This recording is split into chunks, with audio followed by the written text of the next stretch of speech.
우리 오늘 하나님의 말씀은 요한복음 4장 5절부터 26절까지 말씀입니다. 우리 함께 찾아서 한번 교독하겠습니다. 요한복음 4장 5절부터 26절까지 말씀. 5절 말씀 제가 먼저 읽겠습니다. 사마리아에 있는 수가라 하는 동네에 이르시니 야곱이 그 아들 요셉에게 준 땅이 가깝고 거기 또 야곱의 우물이 있더라. 예수께서 길 가시다가 피곤하여 우물 곁에 그대로 앉으시니 때가 6시쯤 되었더라. 사마리아 여자 한 사람이 물을 기르러 왔음에 예수께서 물을 좀 달라 하시니 이는 제자들이 먹을 것을 사러 그 동네에 들어갔음이로라. 사마리아 여자가 이르되 당신은 유대인으로서 어찌하여 사마리아 여자인 나에게 물을 달라 하나이까 하니 이는 유대인이 사마리아인과 상종하지 아니함이로라.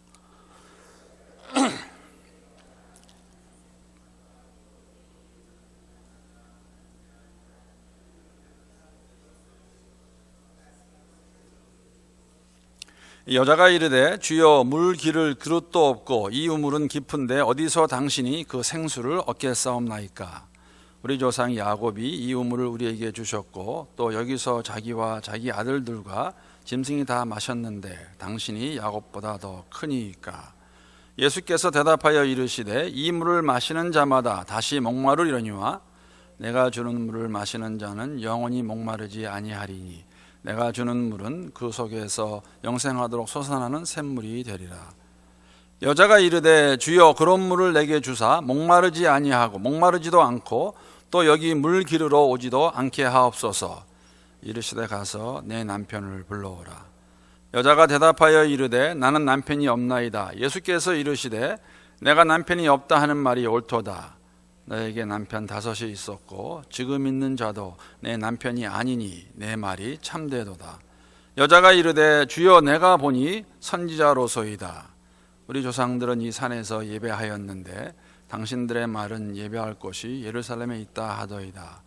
예수께서 이르시되 여자여 내 말을 믿으라. 이 산에서도 말고 예루살렘에서도 말고 너희가 아버지께 예배할 때가 이르리라. 너희는 알지 못하는 것을 예배하는 우리는 아는 것을 예배하노니 이는 구원이 유대인에게서 남이라. 아버지께 참되게 예배하는 자들은 영과 진리로 예배할 때가 오나니 곧 이때라. 아버지께서는 자기에게 이렇게 예배하는 자들을 찾으시느니라. 하나님은 영이시니 예배하는 자가 영과 진리로 예배할지니라. 여자가 이르되 메시아 곧 그리스도라 하는 이가 오실 줄을 내가 아노니 그가 오시면 모든 것을 우리에게 알려주시리이다. 예수께서 이르시되 내가 말하는 내가 그라 하시니라. 아멘. 하나님의 말씀입니다. 조금 본문이 길었습니다. 이 본문 말씀 가지고 나와 있는 것 같이 예수 만난 만족 주지 못할 것을 구한 자라는 그러한 제목으로 잠깐 함께 말씀 나누기 원합니다. 그렇게 의도한 건 아니었는데 이렇게 하다 보니까는 예수 만난 시리즈가 된 것 같다고 제가 지난번에 말씀을 드린 것 같습니다. 누군가를 만나다는 의미가 무엇일까? 여러분 만나다와 보다는 같지 않다는 거 다 동의하실 것입니다. 설명을 좀 드리면은 영어에 보게 되면 우리가 종종 듣는 말 가운데서 그 knowing이라는 단어가 있고 knowing about이라는 것이 있습니다. 만약에 내가 너를 안다 아니면 너에 관해서 안다고 말을 할 때에는 의미가 같지 않다는 것이죠. 너를 안다는 것은 나와 직접적인 연관이 있는 것을 의미한다면은 너에 관해서 안다는 것은 누군가를 통해서 이렇게 들어서 알고 있는 것을 말할 때 우리가 너에 관해서 안다고 말할 수 있습니다. 우리가 만난다는 의미가 무엇일까? 여러분 내년이 아실 겁니다. 내년이 대선 있는 해입니다. 2016년. 여러분 내년에 뽑는 대통령이 몇 대째인지 혹시 아세요? 45대째 대통령을 뽑는 선거가 내년에 있습니다. 그 말은 오바마는 지금 44대입니다. 사람들이 이제 누가 될 것인가 많이 추측하지요. 이번에도 벤 칼슨이라는 흥이 될 것인가 아니면 도대체 누가 될 것인가 물론 알 수 없습니다. 그런데 이번에 신문 통해서 아시겠지만 공화당 후보가 되기 원하는 사람이 참 많습니다. 지금 16명가 나와 있는데 누가 될 것인가 아무도 모르겠지만 그 중에서도 아마 물론 요새 도널드 트럼프가 이렇게 말을 많이 하면서 좀 선두로 가고 있지만 그분은 안 될 것 같고 아마 잽 부시가 되지 않을까 그렇게 추측을 많이 합니다. 잽 부시는 43대 대통령이었던 조지 W 부시 동생이고 41대였던 다 아시는 것 같이 조지 WH 부시 아들입니다. 그래서 그가 되지 않을까. 민주당에서는 아마 힐러리 클린턴이 되지 않을까 그렇게 생각을 하고 있습니다. 다른 사람은 모르겠지만 타임 잡지는 그렇게 생각하는 것 같아요. 왜냐하면 이번 주 커버 스토리가 43대 대통령이었던 조지 W 부시하고 그 클린턴 대통령이 얼굴로 이렇게 올라가 있습니다. 아마 그래서 그 동생과 아내가 공화당과 민주당 후보가 되지 않을까. 저는 잽 부시를 한 번도 만난 적이 없습니다. 그런데 만약에 그가 바로 지난주에 선거운동을 하기 위해서 포틀랜드에 왔다고 그래서 제가 거기를 가게 되었습니다. 어떻게 우연찮게 가게 되었는데 다운타운에 있는 포틀랜드 다운타운에 있는 그 메리어트 호텔 컨퍼런스 룸에서 한 300명 정도가 이렇게 그 잽 부시를 만날 그러한 시간이 있었는데 저는 맨 뒤에 앉아가지고 이렇게 얼굴만 보다가 이렇게 왔습니다. 어떤 사람이 저한테 물어보더라고요. 잽 부시 만나보았냐고. 그래서 제가 거짓말할 수 없고 그냥 아니요 만나보지 못하고 그냥 끝에 앉아서 이렇게 쳐다보다 왔습니다. 그랬더니 그분이 그러세요. 그 정도면 만났다고 해도 괜찮습니다. 거기까지 들어갔다 왔는데 여러분 그게 만난 것일까요? 잽 부시 오지 않았습니다. 그냥 예화입니다. 만약에 갔다 그러면 끝에 앉아 있다가 그냥 제가 살짝 빠져나왔는데 그거 가지고 내가 다른 사람들한테 나 잽 부시 만나보았습니다 라고 말할 수 있을까? 말할 수 있을 것 같아요. 누가 알겠습니까? 제가 만났다고 그러는데. 그러나 본인을 알고 있지 않습니까? 그냥 맨 뒤에 앉아 있다가 얼굴 이렇게 쳐다보다가 저 사람이 잽 부시구나 하고 돌아왔는데 만난다는 의미가 그런 것이 아닐까. 여러분 저희가 오늘 네 번째로 만난 시리즈가 됐는데 첫 번째 만난 사람, 예수 만난 사람 기억나시는지 모르겠어요. 이름을 알 수 없는 나병 환자가 예수를 만나게 됩니다. 그 다음 주에는 저희가 그 다음에는 우리가 이제 세리 삭개오가 예수 만나는 것을 함께 공부했고 그 다음에는 마지막으로 바리새인 니고데모가 예수 만나는 것을 같이 나누었습니다. 아마도 이들 모두 예수를 들어서 알고 있었을 것입니다. 예수라는 자가 갈릴리에서 나왔는데 굉장하다고 하는 이야기를 들었을 것입니다. 그러나 그들이 특히 나병 환자였던 그 환자가 예수 앞에 나와서 무릎을 꿇고 말하기 전까지는 세리였던 삭개오가 예수가 온다는 이야기를 듣고 뽕남에 올라가기 전까지는 바리새인이었던 니고데모가 밤에 아무도 모르게 찾아와서 예수를 직접 만나기 전까지는 그들은 예수를 만난 사람들이 아니었습니다. 그냥 들어서 알고 있던 사람들입니다. 예수라는 자가 있다고 하더라. 만난다는 것은 이런 것을 의미합니다.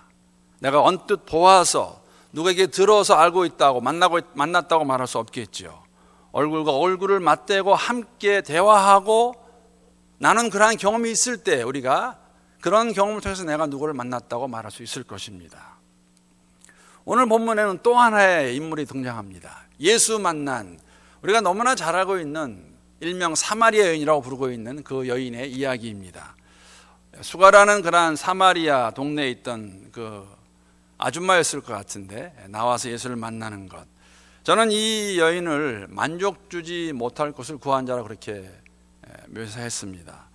이 본문을 가지고 잠깐 오늘 함께 말씀을 나누기 원하는데 한 가지 좀 부담이 되는 것은 사마리아 여인에 대한 이야기를 여러분 많이 들어보셨을 거예요. 내용도 알고 있고 아마 이 이야기를 가지고 이 본문을 가지고 여러분 들은 이야기가 참 많을 텐데 오늘은 어떤 우리가 앵글로 보기 원할까? 이 여인 마찬가지로 다른 나병 환자와 삭개와 니고데모와 마찬가지로 어떻게 보면은 좀 다른 게 있다 그러면은 사실은 예수님이 그곳에 가셨고 의도적으로 또 그 시간에 이 여인은 마을에서 대낮에 아무도 없는 그때에 우리가 언뜻 알 수 있는 것은 뭐냐면은 사람들의 눈을 피해서 우물가에 물을 기르러 왔습니다. 거기서 예수를 만나게 된 걸 저희들이 알 수가 있습니다. 우리가 알고 있는 내용이긴 하지만은 구절 내용을 보게 되면은 사마리아인과 유대인이 상종하지 않았다는 그러한 표현을 하고 있는 것을 읽을 수가 있습니다. 왜 사마리아인과 유대인은 교제하지 않았을까? 왜 상종하지 않았을까? 왜 보지 않았을까? 왜 아는 척하지 않았을까? 왜냐하면 그 당시에 예수님 당시에 이 사마리아인들과 유대인들의 관계는 아주 불편한 관계였고 굉장히 적대시되는 관계였기 때문에 이렇게 말을 쓰고 있습니다. 여러분, 사마리아도 팔레스타인에 있는 지역입니다. 여러분, 제가 하도 이야기를 많이 해서 기억하실 거예요. 그냥 이제는 팔레스타인 지역의 그 지도가 머리에 들어오시라 생각을 합니다. 예루살렘과 베들레헴 있는 그곳을 유대 지방이라고 말하고 있고, 그 바로 위를 무슨 지방입니까? 사마리아 지방이고, 그 위가 갈릴리 지방입니다. 다 팔레스타인에 있는 것이고, 옛날에는 북이스라엘, 남유다, 그 전에는 통일 이스라엘 왕국이 있던 땅입니다. 한민족입니다. 다 유대인들입니다. 그러나 주전 722년에 북이스라엘이 먼저 아수르에게 멸망을 당하게 됩니다. 어느 나라나 그러는 것 같습니다. 우리 한국 역사도 보게 되면은 고려라는 나라가 원나라에게 침략을 당했을 때에 정책적으로 사람들 이주시키죠. 그리고 정략적으로 그 원나라의 공주들을 고려의 왕의 신부로, 왕비로 들여보낸 것 같이 아수르 사람들도 그렇게 했습니다. 많은 사람들을 끌고 갔고 아수르로 또 많은 사람들을 이주시켜 왔습니다. 그래서 원래는 유대인들이었는데 그때부터 이 사마리아 지역에 있던 유대인들은 피가 혼합되게 됩니다. 우리 한국 분들 잘 이해한다고 제가 말씀을 드렸던 것 같습니다. 그래서 유대인들의 눈에는 사마리아 지역에 있는 유대인들은 순수한 유대인들이 아닙니다. 그래서 이들을 사마리아인이라고 칭했고 굉장히 무시했고 또 관계도 갖지 아니하는. 그래서 여러분, 사실은 유대 지방에서 갈릴리를 올라가려고 그러면은 사마리아를 피해가 다녔습니다. 지중해 쪽으로 올라가든지 아니면 요단강 건너편에 가서 올라가서 들어오든지. 그러나 예수님 우리가 알고 있다시피 의도적으로 이 사마리아 지방을 걸어가시는 것 우리가 알 수가 있습니다. 그러한 가운데서 한 주전 4세기경에 이 유대인들이, 이 사마리아인들이 유대인으로 취급받지 못하고 그들도 야곱의 후손들로서 예루살렘에 가서 제사를 지내기 원하는데 받아주질 않기 때문에 주전 4세기경에 구리심이라는 산에서 사마리아 가장 중심되는 그곳에다 자신들의 성전을 새로 하나 만듭니다. 성전이 따로 있었습니다. 더 나아가서 사실은 이 관계가 안 좋았던 이유가 주전 2세기에 보게 되면은 유대인들이 남쪽에 있는 그 예루살렘 중심에 유대 땅에 있는 유대인들이 시리아 사람들과 싸움할 때 이 사마리아인들은 유대인 편을 들지 않고 그냥 그렇게 업신여김을 당하고 힘들게 당했으니까 시리아인들을 도왔던 그러한 역사적인 배경도 있습니다. 그러한 관계가 있었기 때문에 유대인들과 사마리아인들은 상종하지 않았는데 오늘 예수님께서 일부러 그 지역을 걸어가시고 또 마을에서 나온, 오늘 본문 보게 되면 피곤하세요, 예수님께서. 그래서 앉아 쉬시는 가운데 또 배도 고프셨던 것 같아요. 제자들은 지금 마을 안으로 먹을 걸 사러 들어갔습니다. 그때 아무도 없는 그 상태에서 마을에서 어떤 여인이 하나가 나오게 되고 우물가에서 이 여인과 예수가 만나게 됩니다. 일반 유대인이었으면 말을 안 했을 거예요. 예수님께서 이 여인에게 말을 거십니다. 대화가 시작이 되는 것이죠. 우리가 이 대낮에 팔레스타인 지방이 사막 지역이기 때문에 뭐 가보신 분은 아시겠지만 사막의 대낮, 사막에 이 햇빛이 낼 때는 굉장히 덥습니다. 그런데 왜 이 여인이 이런 대낮에 이렇게 더울 때 하필이면 물을 길러 왔을까? 그래서 우리가 약간의 느낌을 가질 수 있죠. 어딘가는 이 여자가 다른 것이 있는 것 같다. 우리가 이 이야기를 가지고 여러 가지 얘기 들었을 것입니다. 정숙하지 못한 여인이다. 그 이유 중에 하나는 대화 가운데 나오는 것이지만 예수님이 아시고 말씀하시는 것이지만은 이 여자에게는 남편이 5명이나 있었습니다. 그리고 지금 6째 남자와 살고 있는데 그 남자는 아직 남편이 아닙니다. 본인이 그렇게 고백을 하지요. 이러한 상황에서 이 여인에게 우리가 볼 수 있는 것이 무엇이 있을까? 예수님 이걸 아시고 이렇게 말씀하세요. 가서 남편을 불러오라고 하셨을 때 여인이 그 고백을 하게 되었는데 왜 이렇게 말씀하셨을까? 왜 낮에 물을 길러 왔을까? 물론 오늘 본문 보게 되면은 우리가 바로 볼 수 있는 필요함, 그 필요함을 채우기 위해서 만족 얻기 위해서 하는 행동이 있고 그 이면에 있는, 사실 그렇게 하는 행동을 뒷받침하고 있는, 왜 그렇게 했을까를 보여주고 있는 모습이 우리에게 있습니다. 우리가 그것을 오늘 제가 이제 묘사하는 단어는 만족이라는 단어를 쓰고 있습니다. 만족 주지 못할 것을 구한 자, 사마리 여인을 지금 의미하고 있지요. 여러분, 만족이 무엇입니까? 만족, 내가 참 만족스럽다, 만족하다, 모자람이 없고 충분하고 넉넉하다라는 그러한 이제 의미가 있는 것이 만족이라는 것이죠. 근데 여러분, 만족이라는 것을 우리가 쓰게 된, 만족이라는 단어를 쓸 때는 만족은 거의 100% 주관적입니다. 나는 참 만족하다 했을 때 내가 만족한 것이 다른 사람에게 만족을 준다는 보장할 수가 없어요. 어떤 사람은 이만큼 가지고도 만족할 수 있다면 어떤 사람은 이만큼 있어야 만족할 수 있고, 어떤 사람한테 이만큼이 있어도 무엇이 됐든지 간에 만족이 안 되는 것이죠. 이런 이야기입니다. 얼마나 건강해야 만족하시겠습니까? 얼마나 건강해야 내가? 이야기가 많이 다를 것 같아요. 얼마나 유명해져야 내가 만족할 수 있을까? 요새는 한류를 타고 한국에서 우리 배우나 가수들이 한국 안에서만 유명해지는 건 만족하지 못하는 것 같습니다.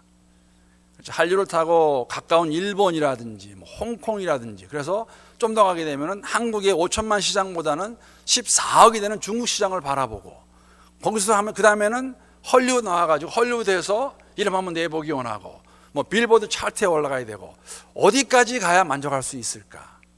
아마 가수들마다, 배우마다 가지는 만족도가 다를 것 같습니다. 우리가 물질을 버는 것 똑같지 않습니까? 여러분, 얼마나 우리가 벌어야, 얼마나 가져야 내가 만족하다 할 수 있을까? 한 달에 5천 불을 벌면 만족하다 할 수 있을까? 한 달에 10,000불을 벌어야 될까? 한 달에 10만 불을 벌어야 내가 참 만족하다 할 수 있을까? 사람마다 다를 것 같습니다. 더 나아가서 여러분, 우리가 자녀를 키우는데 자녀들이 얼마나 순종해야 만족할 수 있을까? 그냥 무조건 내가 말하면 다 예스하는 게 만족하는 것일까? 어디까지 아이들이 내 말을 들어줘야, 부모 말을 들어야 만족할 수 있을까? 우리가 그 무엇인가에 만족한다는 그러한 생각, 아니면은 기준, 조건은 다 다를 것입니다. 분명한 것은 내가 만족하는 것을 가지고 그것을 잣들여서 내가 이만큼 갖고 만족하니까 저 사람도 만족하겠다라는 말을 할 수 없다는 것이죠. 왜냐하면 상당히 거의 100% 주관적이기 때문에. 지금 이 여인에게는 두 가지 만족을 채워야 됩니다. 첫 번째 만족은 무엇이냐면, 첫 번째 필요함은 뭐냐면은 지금 물이 필요합니다. 그래서 마을에서 나오는 것이죠. 물을 걷기 위해서. 당장 필요한 것이죠. 당장 마셔야 되는 것입니다. 얼마나 필요하겠습니까? 그런데 이 여인은 아무도 보지 않는, 사람이 없는, 어쩌면 사람의 눈을 피해서 니고데모가 밤에 예수를 찾아왔듯이 대낮에 이 우물로 물을 기르러 오는 것을 볼 수가 있습니다. 절대 필요한 것입니다. 근데 여러분, 이제 여기서 우리가 또 한 번 느낄 수 있는 것은 뭐냐면, 우리 예수님은 정말 이 환경을 가지고 당신이 누구인가를 나타내시는 마스터세요.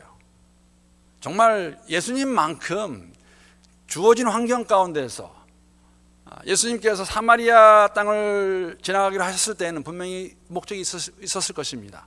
제자들에게 보여주시는 것도 있고, 우리 유대인들이 사마리아 사람들을 기피하지만, 상종하지 않지만 일부러 가시면서 누군가를 만나시겠다는 것 알고 계셨을 것 같아요. 그 상황을 통해서 우물가에서, 우물이었기 때문에 물을 기르는 그 여인에게 함께 대화하는 가운데 그 나중에 하시는 말씀이 뭐냐면은, 내가 필요한 것은 생수다라고 이렇게 말씀하십니다. 자, 여인은 당장 그 필요한 물을 기르기 위해서 나왔습니다. 그런데 예수님께서는 그 여인을 보시면서 너가 정말 필요한 것은 이 물이 아니라 생수라고 말씀하시는데, 이거를 이 여인이 사실 이해를 잘 못하죠. 무슨 의미일까? 여러분, 이 생수라는 단어에는 크게 이제 두 가지 의미가 있습니다. 하나는 뭐냐면은, 생수가 고인 물과는 비교되는 흐르는 물을 표현할 때 생수란 말을 썼습니다. 그러니까 우물물은 이제 고인 물인데 갑자기 우물 앞에 있는데 생수를 얘기하니까, 아니, 그런 물이 어디 있을까 하는 것도 있고, 또 한 가지 의미는 예수님이 의미하셨던 그 생수는 생명의 물이죠. 본인이 자신이 물임을 나타내시는 그러한 그 상황이 되었는데, 여자는 이해할 수가 없습니다. 그래서 11절에 보게 되면은 우리가 충분히 이해가 가고 공감이 가는 그러한 질문을, 그러한 말을 이 여인이 하는데 11절 말씀 제가 한번 보겠습니다.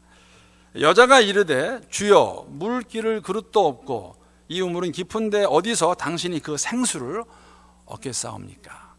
그러니까 아직도 뭐 생수가 무엇인지 감도 못 잡을 뿐 아니라 그것보다도 지금 예수 당신에게는 아무것도 없는데 어떻게 생수를 내게 줄 수 있다고 말합니까? 여러분 11절의 질문은 저는 니고데모의 질문과 똑같다는 생각을 가져봤습니다. 니고데모가 예수님께서 거듭남을 얘기하실 때 니고데모가 예수님께 이렇게 물어봅니다. 어떻게 다시 2번 어머니 뱃속에 모태에 들어갈 수 있습니까? 거듭남에 대한 이해를 할 수가 없었죠. 또 동일하게 지금 생수를 얘기하는 그 예수에게 이 여자가 물어보는 건 뭐냐면 그 물을 어떻게 기를 수 있습니까? 당신은 아무것도 없는데, 이 물도 깊은데 우물도 어떻게 할 수 있습니까? 여러분 여기서 우리가 한 가지 볼 수 있는 것은 믿음이란 과연 무엇일까? 생각해 보겠습니다. 잠깐. 믿음이란 무엇일까? 믿음은 여러분 모든 것이 다 사리에 맞고 타당하고 내가 이해가 돼서 가질 수 있는 것이 믿음이 아닙니다. 그런 믿음이 필요 없죠. 내가 다 이해가 되고 경험을 해보았고 맞는 것이라고 타당하다고 한다면 믿음이 필요가 없죠. 증명이 된 것인데, 이해가 안 되지만 내가 내 생각과 내 경험으로는 알 수 없는 것이지만은 진리이신 예수께서 하시는 말씀이기 때문에, 우리는 성경을 갖고 말하면 성경에서 하는 말씀이기 때문에 그대로 받아들일 수 있는 것이 믿음이라는 것이죠. 그러니까 한편으로는 여자가 그렇게 얘기하는 게 이해가 됩니다. 왜냐하면 그 여자에게는 이해가 안 되는 지금 말을 하고 있는 거예요.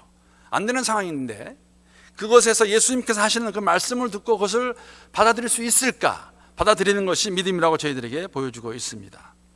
여러분 여기서 우리가 이제 한 가지 제가 이 만족을 얘기하면서 이 여인에게는 2가지 필요가 있다고 말씀을 드렸습니다. 첫 번째 만족은 뭐냐면은 지금 우물을 기르러 온 것이기 때문에 물을 길러 가야 되겠죠.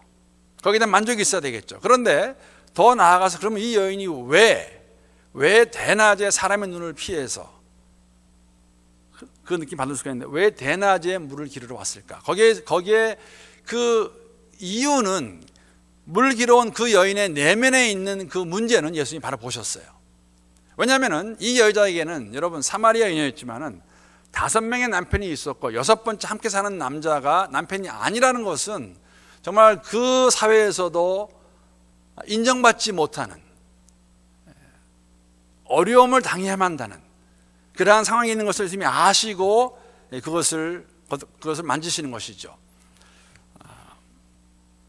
오늘 이 우물을 보면서 그래서 예수님께서 그것을 가지고 이 여인에게 나가셨습니다. 그리고 그 남편에 대한 얘기를 하고 이 여인의, 우리가 여인이 알 수 있는 거 아니면 그 여인이 왜 5명의 남편이 있었을까? 이유는 알 수 없습니다. 왜 6번째 남자가 함께 살고 있는데 6번째 남자는 남편이 아니었다는 것을 본인의 입으로 고백했을까?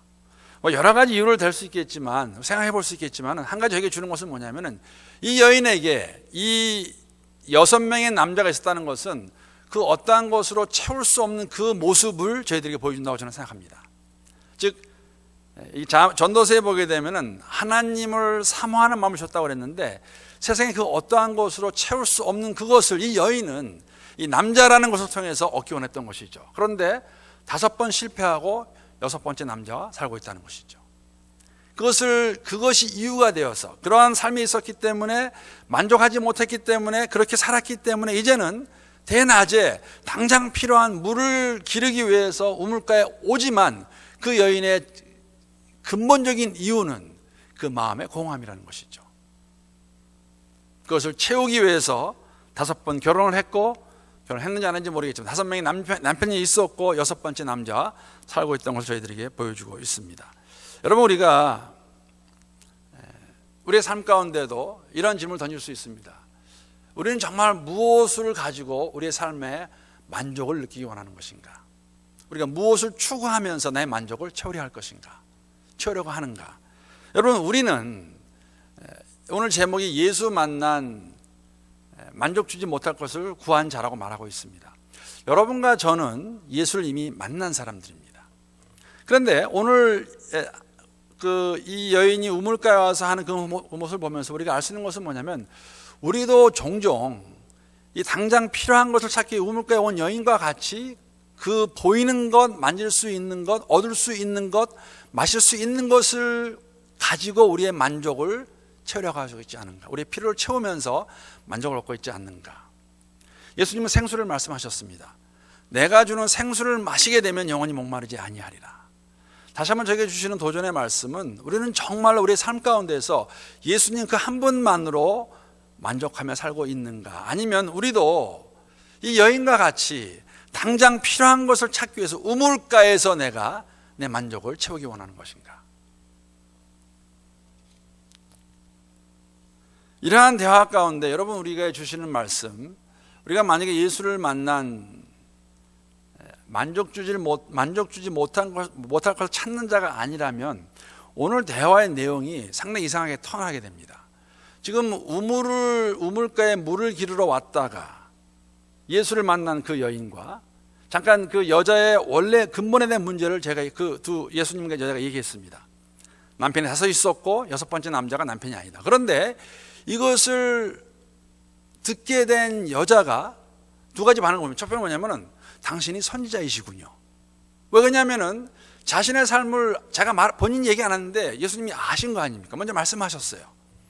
선지자이면서, 그러니까는 그 여자의 생각에 뭐가 있었냐면은 이 예수는 보통 랍비가 아닌 것 같다. 선지자인 것 같다. 여러분 기억나세요? 예수님께서 제자들에게 물어보셨어요. 사람들이 나를 누구라 하느냐 했을 때 사람들이 생각하는 예수는 보통 사람 아니었다는 것이죠. 가장 많이 나온 대답이 선지자였습니다. 하늘로부터 온 특별한 사람, 메시아는 아니더라도 선지자라는 생각. 사마리아 여인에게 똑같은 생각이 있었습니다. 선지자이시군요. 보통 분이 아니시군요. 그러면서 이 여인은 근본적인 삶의 질문을 합니다. 예배를 어디서 드려야 됩니까? 예배 문제가 나옵니다. 물을 기르러 왔다 예수를 만나고 자신의 삶에 대한 것이 다 밝혀졌을 때에 예수가 특별한 랍비라는 걸 알게 되고, 거기에서 그 여인이 마지막으로 묻는 질문은 뭐냐면은 예배에 관한 것이었습니다. 그래서 굉장히 어떻게 보면은 이 대화의 그 내용이 이렇게 놀랄 만한 정도로 이 턴이 되고 바뀌는 걸 볼 수가 있습니다. 왜냐하면 예배에 대한 것은 여러분 사마리아인이나 유대인이나 존재에 관한 문제이고 목적에 관한 것이라는 것이죠. 사마리아인들이 가장 슬퍼하고 어려워하고 힘들었던 게 뭐냐면은 예루살렘에 가서 함께 제사 지낼 수 없는 것입니다. 그들도 유대인이었는데 할 수 없는 그것. 그래서 오늘 대화를 보게 되면은 예루살렘 이야기가 나오고 어디서 예배를 드려야 되냐 해서 예수님께서 그 모습을 타치하는 걸 저희가 볼 수가 있습니다. 예수 만난 사람이라면, 그리고 예수 만난, 우리가 예전에는 예수 아닌 다른 곳으로 만족을 찾던 사람이었는데 생수이신 예수를 만난 자들이라면 그 삶의 모습이 어떻게 나올 수 있을까? 무엇으로 나와야 될까? 우리가 알 수 있는 것은 뭐냐면 예배하는 자로 오늘 본문이 끝내는 것을 볼 수가 있습니다. 예배하는 자, 예배가 무엇이고 예배한다는 것이 무엇을 의미하고 있는가, 그 내용을 우리가 오늘 본문의 마지막 부분에서 예수님과 사마리아 여인의 대화에서 볼 수 있는데, 거기에서 오늘 제가 함께 여러분과 예배가 무엇인가, 예배하는 자가 어떠한 자인가에 대해서 잠깐 말씀을 나누고 오늘 말씀을 맞추기 원합니다. 여러분, 예배라는 것은 이제 우리가 이 예배에 대해서 참 말을 많이 하고 예배자가 누구인가, 예배가 무엇인가 말을 많이 하는데, 예배는 오늘 본문 보게 되면 오늘 예수님과 사마리아 여인과의 대화를 보게 되면은 예수가 먼저 찾아오셔서 당신이 누구인가를 알려주실 때에 그것을 보고 반응하는 것이 사실은 예배입니다. 그러니까 예수가 누구인가를 알고 거기에 대해서 반응하는 삶의 모습. 그래서 그런 말씀 많이 드세요. 예배라는 것은 사실 우리가 매일매일의 삶 속에서 하나님을 아는 자로 사는 삶의 모습의 연장선으로 나와서 드리는 예배, 우리가 말하는 뭐 주일 예배라든지 수요 예배라든지 그렇게 그 예배를 우리가 묘사하고 있는데, 예수가 누구인가를 알고 그에 대한 반응을 하는 것이 예배라는 것이죠. 근데 오늘 본문 보게 되면은 이 예배를 하는데 참된 예배와 거짓 예배를 저희들에게 말씀해 주고 계십니다. 오늘 본문 23절 말씀 보게 되면은 이렇게 예수님께서 말씀하십니다. 아버지께 참되게 예배하는 자들은 영과 진리로 예배할 때가 원하니 곧 이때라. 아버지께서는 자기에게 이렇게 예배하는 자들을 찾으시니라. 자, 참되게 예배하는 자는 영과 진리로 예배하는 자라고 이렇게 말씀을 하십니다.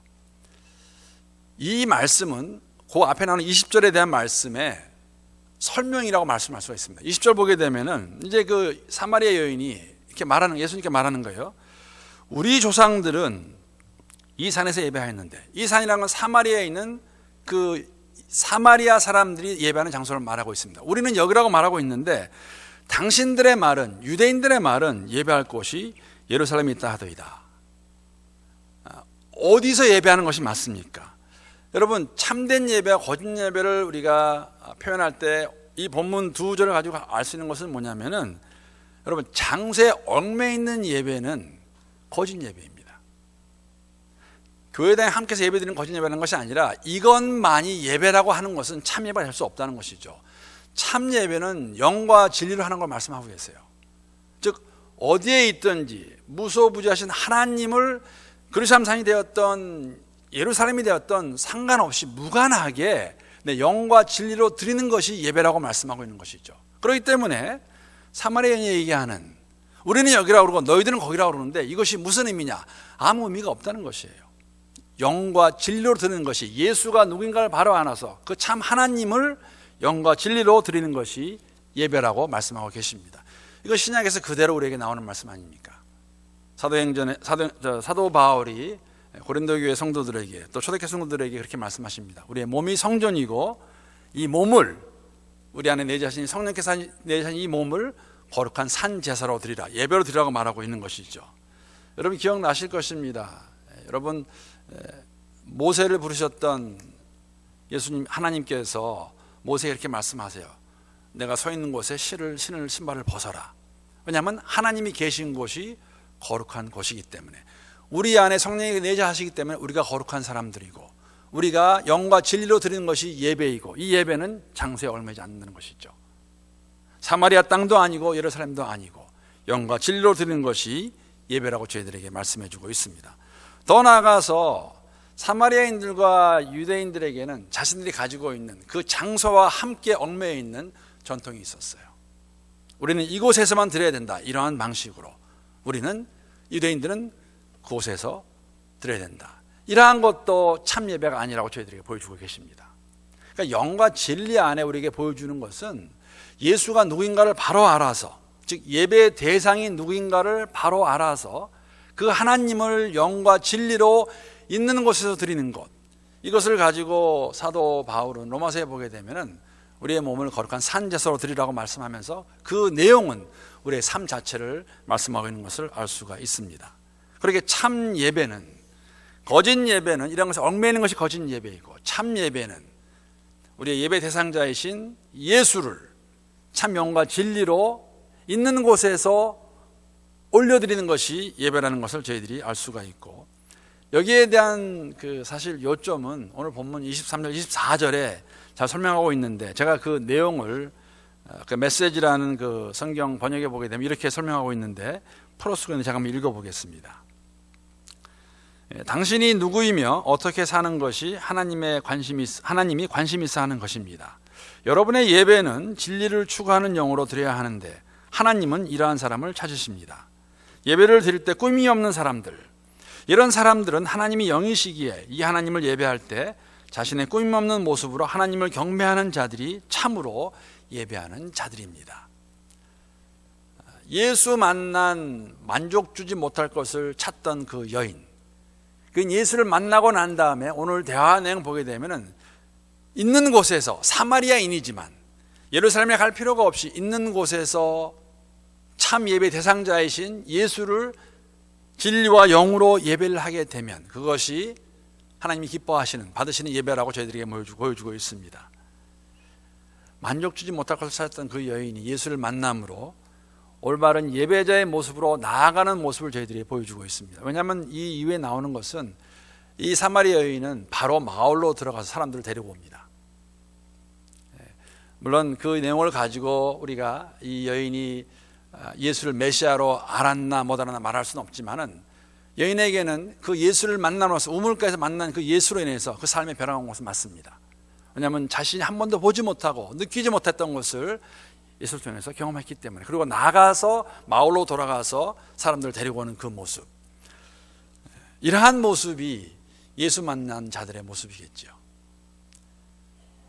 나병 환자가 예수를 만나고 난 다음에 삶이 변화되는 것, 삭기오라든지 니고데모라든지 함께 말씀을 드렸습니다. 우리의 삶 가운데서도 예수를 만났다고 고백한다면, 예수를 안다 고백한다면, 예수가 하나님의 아들이고 우리를 위해서 이 땅에 오셔서 대속하여 죽으신 분인 것을 우리가 믿고 고백한다면, 우리가 여러분 이 땅에 살아가면서 무엇으로 우리의 삶을 만족하기 원하는가?